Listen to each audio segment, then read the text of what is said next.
پیام داده میگه اگر به خدا اعتقاد داری و اعتماد داری پس صبر کن ببین خدا با اینا چیکار بکنه. ول کن جون مادرت، این حرفا رو بریز دور. خدایی که خدایی کردن بلد نباشه قابل ستایش نیست. مثل اینکه برگردی بگی هر کی ریشش سفید بود موش سفید بود باید بهش احترام بذاری. بزرگتری که بزرگتری کردن بلد نباشه قابل احترام نیست. خدایی که چشمش رو ظالم میبنده که قابل ستایش نیست.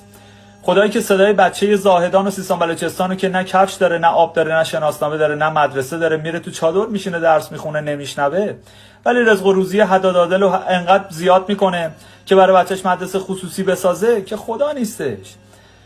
خدایی که صدای آقازاده رو میشنوه و ماشین 5 میلیاردی 20 میلیاردی میندازه زیر پاش بدون اینکه زحمتی بکشه میشنوه، ولی صدای اون کولبر بچه 13 ساله که تیر مستقیم میره میشینه وسط قلبشو نمیشنوه خدا نیست. خدایی کردن بلد نیست. حداقل یه چیزو خوب فهمیدیم، ما یه دونه خدا نداریم.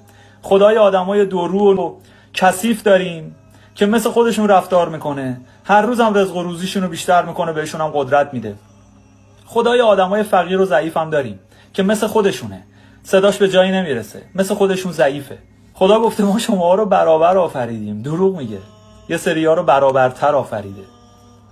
دم شیطان گرم که سجده نکرد.